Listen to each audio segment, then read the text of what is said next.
सभी मित्रों को राधे राधे, राम राम, नमस्कार, वेरी गुड मॉर्निंग। तो मित्रों, हम पढ़ रहे थे जलवायु वर्गीकरण और जलवायु वर्गीकरण में पढ़ चुके थे कोपेन का जलवायु वर्गीकरण और आज हम क्लियर करेंगे थॉर्नवेट का जलवायु वर्गीकरण और ट्री वार्था का जलवायु वर्गीकरण और इसी के साथ एक स्टेप पढ़ लेंगे अपने ऋतु के अनुसार जलवायु वर्गीकरण। तो आइए शुरू करते हैं अपने थॉर्नवेट का जलवायु वर्गीकरण। तो मित्रों, जो थॉर्नवेट का जलवायु वर्गीकरण है ये सर्वमान्य है भी। थॉर्नवेट का जो जलवायु वर्गीकरण है ये सर्वमान्य, और सर्वमान्य किसमें? जो व्यक्तिगत रूप से था मित्रों। यानी जलवायु का वर्गीकरण दो प्रकार से पढ़ रहे थे, पहला सामान्य रूप से वर्गीकरण और दूसरा व्यक्तिगत रूप से वर्गीकरण। सामान्य रूप से वर्गीकरण 5 पार्टों में हमने किया, फिर व्यक्तिगत रूप में ये तीनों आ जाएंगे, कोपेन, ट्री, वार्था और आपका ये थॉर्नवेट। और इन तीनों के अंदर जो है व्यक्तिगत रूप से जो 3 व्यक्ति हैं इनमें जो सर्वमान्य मत है वो किसका है मित्रों? थॉर्नवेट का माना जाता है। तो थॉर्नवेट ने फिर आधार किसे माना था मित्रों? तो थॉर्नवेट ने जो आधार माना था मित्रों ये वर्षा और वर्षा के साथ साथ वाष्पीकरण, वर्षा के साथ साथ वाष्पीकरण या संभाव्य लिखा जाता है कि आधार किसे माना? वर्षा। इसके अलावा संभाव्य आधार किसे माना? तो वाष्पीकरण। और वाष्पीकरण मित्रों निर्भर करता है वहां के टेम्परेचर पर, यानी तापमान पर। तापमान अधिक होगा तो वाष्पीकरण भी क्या होगा? ज्यादा होगा। तो जिस प्रकार से कोपेन ने अलग अलग सिंबल्स का प्रयोग किया, कूट का प्रयोग किया, तो क्या थॉर्नवेट ने भी प्रयोग किया? तो हाँ, थॉर्नवेट ने भी कूट का प्रयोग किया था। बिल्कुल इजी है, कोपेन से तो बहुत ज्यादा इजी है। बस 2 मिनट आराम से देखते रहना, आपके सारी जो कहानी है वो क्लियर हो जाएगी मित्रों। बात करें कि कौन कौन से कूट का प्रयोग किया, तो इसने ए, बी, सी, डी और ई। अब पढ़ेंगे कि ए का मतलब फिर क्या होता है। तो ए का मतलब होता है मित्रों अति आर्द्र या तर, अति आर्द्र जलवायु प्रदेश या तर जलवायु प्रदेश। बी का मतलब फिर क्या होगा? तो बी का मतलब होगा उप आर्द्र। बी का मतलब क्या हुआ?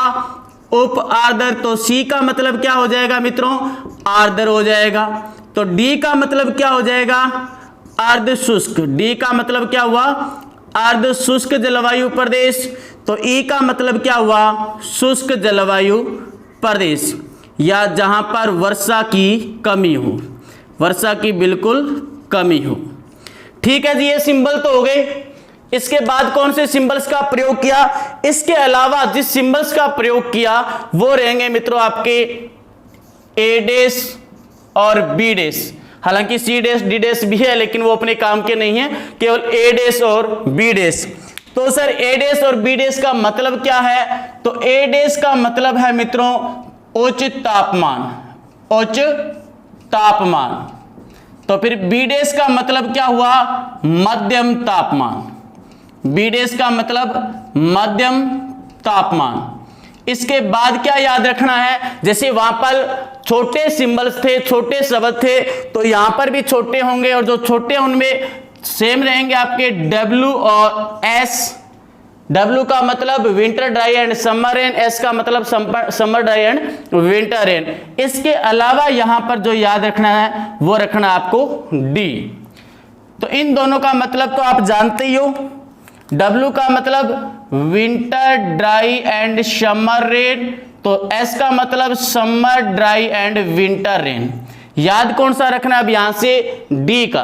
और D का मतलब हो जाएगा मित्रों शुष्क। D का मतलब हो जाएगा शुष्क या वर्षा की कमी, शुष्क या वर्षा की कमी। तो ये तो हो गए मित्रों आपके सिंबल्स। बस इतनी सी कहानी याद रखनी है थॉर्नवेट में, ए बी सी डी। हाँ, इनमें भी सब कुछ अपने याद नहीं रखना आपको। ए जो है ये अपने नहीं है, यानी अति आर्द्र जलवायु नहीं पढ़ेंगे यहाँ पर। तो ना तो आपको यहाँ पर ए यूज में लेना है और ना ही यहाँ पर आपको बी यूज में लेना है। तो अपने काम के कौन से बचे? सी, डी और ई। यहाँ पर केवल ये 2 ही काम में लेने हैं, इसके अलावा ये काम में लेने हैं। अब आइए कि किस प्रकार से इन्होंने अलग अलग नाम दिया मित्रों। तो सबसे पहले अपने यहां से शुरू करेंगे, इस एरिया से मित्रों। तो इस एरिया को इन्होंने जो नाम दिया था, तो ये एरिया देखा जाए तो उपार्द्र होगा, सॉरी आर्द्र होगा, अर्ध शुष्क होगा या शुष्क होगा, क्योंकि अपने तो ये तीन ही काम के हैं। इन तीनों में से देखेंगे तो तीनों में से ये एरिया कौन सा होगा, आर्द्र होगा। आर्द्र होगा तो यहां पर क्या सिंबल्स आएगा, सी आएगा जी। चलिए लिख दिया जी सी। तो फिर इस एरिया के अंदर सी आएगा या डी आएगा, यानी ये एरिया आपका आर्द्र है या अर्ध शुष्क है या शुष्क है। तो आप लोगों का आंसर रहेगा ये क्या है, अर्ध शुष्क है, क्योंकि हम पढ़कर आए हैं। और अर्ध शुष्क है तो फिर किस सिंबल्स का प्रयोग करेंगे, तो डी का प्रयोग करेंगे।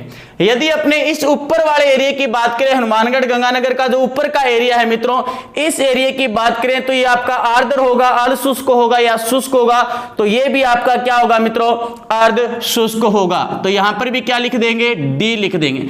लेकिन ये जो जैसलमेर वाला पीछे वाला जो जैसलमेर बाड़मेर का थोड़ा बहुत एरिया जो है, पश्चिमी बीकानेर का एरिया जिसको बोले, तो ये फिर इन तीनों में से किस में आएगा, बार बार हम लोग पढ़कर आ चुके हैं। तो ये क्या रहेगा फिर, आर्द्र, अर्ध शुष्क या शुष्क, तो ये फिर क्या रहेगा आपका, शुष्क रहेगा। शुष्क रहेगा मतलब कौन सा सिंबल्स रहेगा, ई। ये लो जी ई हमने लिख दिया, क्लियर। अब इन सिंबल्स का प्रयोग करेंगे कि कौन से क्षेत्र में उच्च टेम्परेचर और कौन से क्षेत्र में निम्न या सॉरी मध्यम टेम्परेचर है। ए डैश और बी डैश, तो ए डैश और बी डैश का मतलब क्या हुआ, ए डैश का मतलब हमने पढ़ा उच्च तापमान और बी डैश का मतलब मध्यम तापमान। तो अब इनमें से सिंबल्स लगाएंगे कि एक डैश कहां पर आएगा और बी डैश कहां पर आएगा। तो इस एरियाज की बात करें मित्रों, तो यहां पर आपका जो टेम्परेचर है वो क्या रहेगा, उच्च रहेगा। उच्च रहेगा तो क्या आएगा, ए डैश। इस एरिया में भी टेम्परेचर क्या रहेगा, उच्च रहेगा, तो ए डैश। इस एरिया के अंदर भी टेम्परेचर क्या रहेगा, उच्च रहेगा, तो ए डैश। लेकिन ऊपर का जो ये एरिया आ जाता है हनुमानगढ़ गंगानगर वाला मित्रों, यहां पर टेम्परेचर कैसा रहता है, तो मध्यम रहता है। और मध्यम के लिए बी डैश, मध्यम के लिए किसका प्रयोग करेंगे, बी डैश का प्रयोग करेंगे, ठीक है जी। अब ये छोटे वाले सिंबल्स बच गए, डब्ल्यू, एस और D. Winter dry and summer rain लगभग यही होगा, तो यहां पर भी डब्ल्यू लगा देंगे, यहां पर भी डब्ल्यू लगा देंगे, यहां पर भी डब्ल्यू लगा देंगे। अब बचा लास्ट वाला एरिया मित्रों, तो ये आपका क्या है, शुष्क है, यानी वर्षा की यहां पर लगभग क्या रहती है, कमी रहती है। तो यहां पर क्या आएगा मित्रों, डी आएगा। ये लो जी, ये वर्गीकरण हो चुका है आपका थॉर्नवेट का जलवायु वर्गीकरण, बिल्कुल सिंपल तरीके से। बस जितने काम की चीजें हैं उतनी ही पढ़नी है। अति आर्द्र, उप आर्द्र, आर्द्र, अर्ध शुष्क, शुष्क, ये तो 5 पार्ट अपने नॉर्मल किए ही थे प्रारंभ में। इसको नाम दे देना A B C D E. A B काम के नहीं है, कितने बचे, सी डी ई। तो या तो सी आएगा या फिर डी आएगा या क्या आएगा, ई आएगा। क्षेत्र आप लोगों ने काफी बार पढ़ चुका है तो जान पहचान हो चुकी है। इसके बाद ए डैश बी डैश, हाँ पहचान याद करनी हो, यानी सभी के जैसे नाम दिए हुए पहचान याद करनी हो, तो जहां पर भी ये डैश आएगा मित्रों समझ लेना वो किसका है, थॉर्नवेट का। इतनी सी निशानी दे दी थॉर्नवेट ने डैश का प्रयोग करके। यानी जब भी जलवायु वर्गीकरण पूछा जाए तीनों में से किसी का, तो जहां पर भी डैश आ जाए तो क्लियर है कि वो किसका होगा, थॉर्नवेट का ही होगा। इसके बाद बातें याद क्या रखनी है, तो थॉर्नवेट का जो जलवायु वर्गीकरण है ये सबसे सर्वमान्य माना जाता है। इसके अलावा थॉर्नवेट का जो जलवायु वर्गीकरण है इसमें सबसे बड़ा क्षेत्र कौन सा है, तो सबसे बड़ा जो क्षेत्र है वो कौन सा रहेगा आपका, DAW, DAW। अब आप लोगों के लिए क्वेश्चन ये रहेगा कि DAW के अंतर्गत कौन कौन से स्थान आते हैं। कमेंट बॉक्स में कमेंट करके जरूर बताएंगे कि DAW के अंतर्गत कौन कौन से स्थान आते हैं। क्लियर हुआ थॉर्नवेट का। इसके बाद याद रखना आपको ट्री वार्ता का। अब यदि अपने बात करें मित्रों ट्री वार्ता की, तो ट्री वार्ता जो है ये पूरी की पूरी कॉपी करेगा कोपेन की। किसकी कॉपी करेगा, ये कोपेन की ही कॉपी करेगा। जिस प्रकार से कोपेन ने वनस्पति को आधार माना, तो इसने वर्षा और वनस्पति दोनों को आधार मान लिया। ये आधार किसे मानेगा, तो वर्षा और वनस्पति दोनों को आधार मान लेगा। और वर्गीकरण किस प्रकार से करेगा ये, तो मित्रों ये रहा इसका वर्गीकरण। बस थोड़ा सा दिमाग लगा के करना है कि उसने डिवाइड किया था कोपेन ने। कोपेन का जो जलवायु वर्गीकरण था BWHW, HW, फिर इसने BSHW किया था, फिर उसने CWG किया था, फिर उसने AW, यानी ये 4 पार्ट किसके थे? तो आपका आंसर रहेगा कोपेन के। बस यहीं से पूरा का पूरा निकालना आपको ट्री वार्ता। किस प्रकार से निकालेंगे?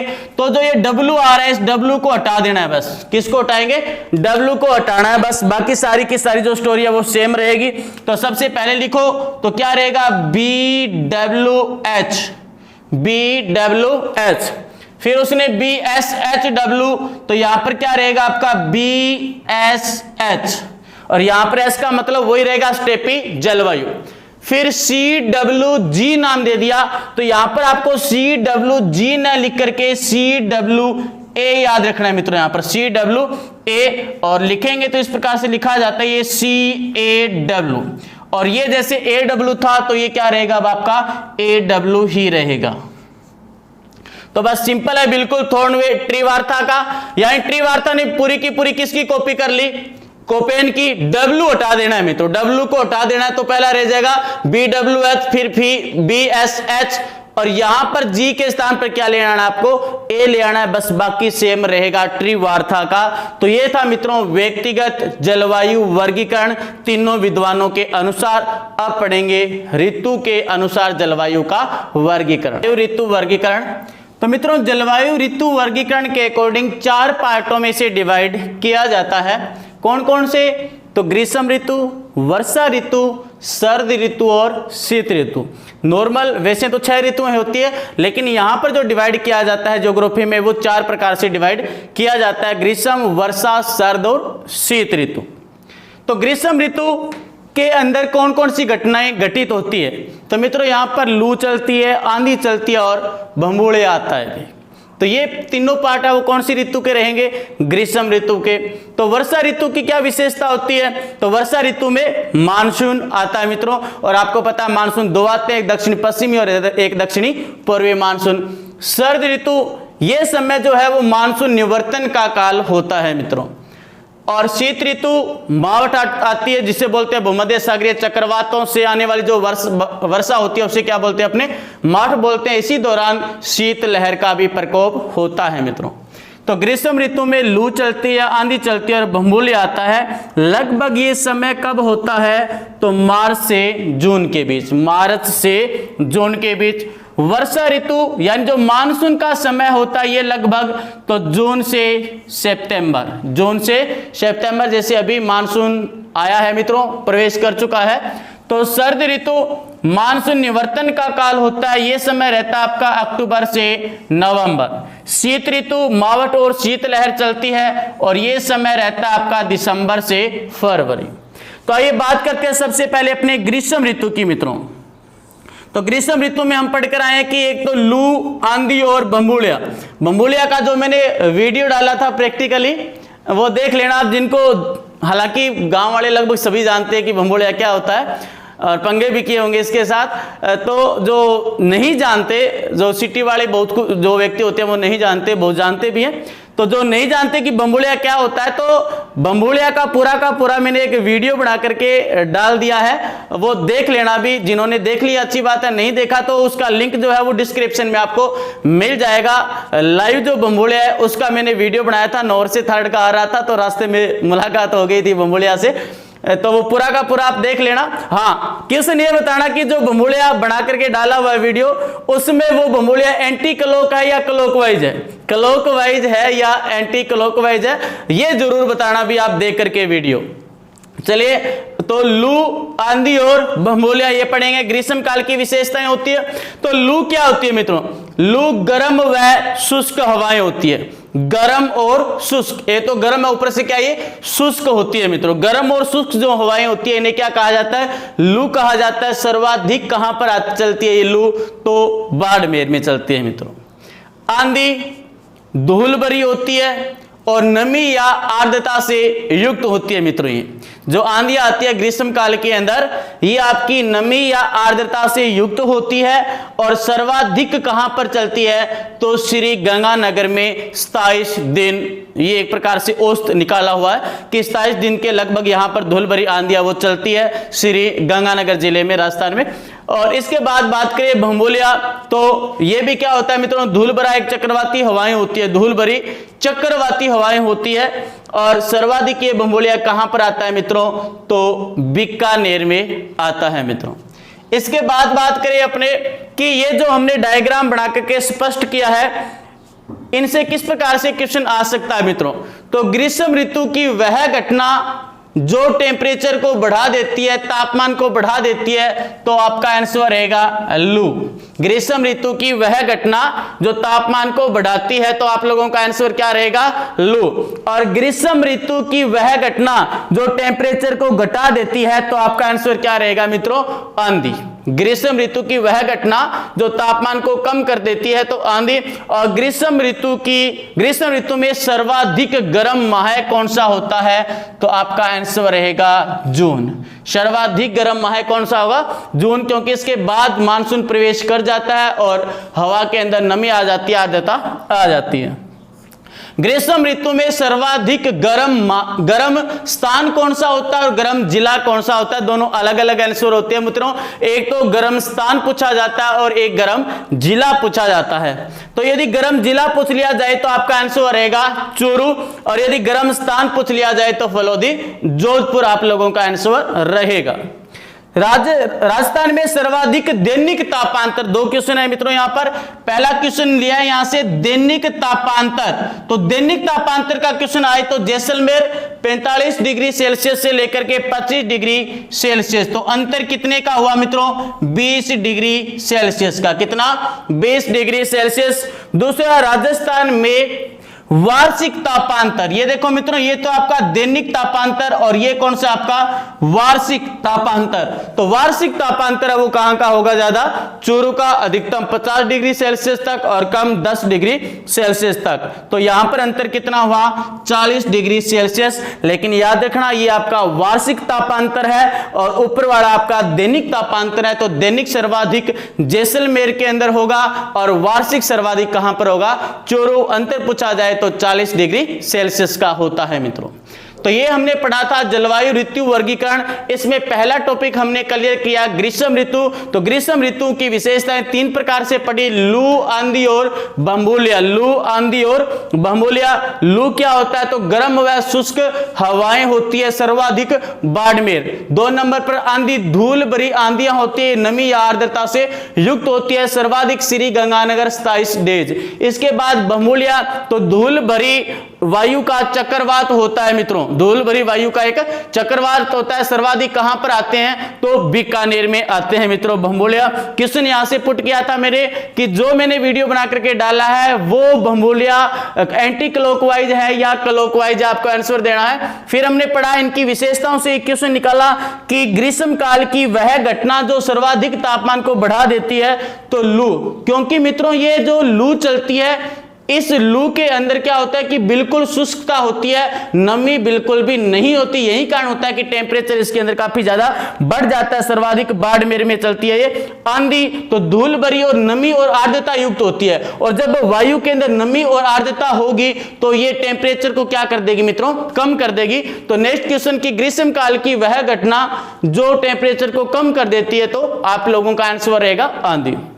ग्रीष्म ऋतु में सर्वाधिक गर्म महीना जून, क्योंकि इस समय तक शुष्क हवाएं चलेगी और उसके बाद वायु के अंदर जैसे मानसून आता है तो क्या आ जाती है, आर्द्रता या नमी आ जाती है। फिर हमने पढ़ा ग्रीष्म ऋतु में सर्वाधिक गर्म स्थान और सर्वाधिक गर्म जिला, तो जिला चूरू और स्थान आपका फलोदी जोधपुर। सर्वाधिक दैनिक तापांतर जैसलमेर का 45 डिग्री सेल्सियस से 25 डिग्री सेल्सियस और अंतर निकाला जाए तो 20 डिग्री सेल्सियस। और राजस्थान में सर्वाधिक तापांतर वाला जिला, सर्वाधिक तापांतर कहां पर पाया जाता है, ये आपका वार्षिक। और वार्षिक हमने पढ़ा चूरू का 50 डिग्री, अधिकतम न्यूनतम 40 डिग्री, यानी अधिकतम जो है वो गर्मियों के अंदर टेम्परेचर 50 तक पहुंच जाता है चूरू के अंदर, और निम्न जो होता है सर्दियों के अंदर वो कहां तक आ जाता है, तो 10 डिग्री तक आ जाता है। अंतर कितना हुआ, 40। तो फिर मिलेंगे नेक्स्ट क्लास में, तब तक इसी प्रकार से हंसते रहिए, मुस्कुराते रहिए। और जिन्होंने चैनल सब्सक्राइब नहीं किया प्लीज चैनल को सब्सक्राइब कर लें। धन्यवाद। वंदे मातरम मित्रों।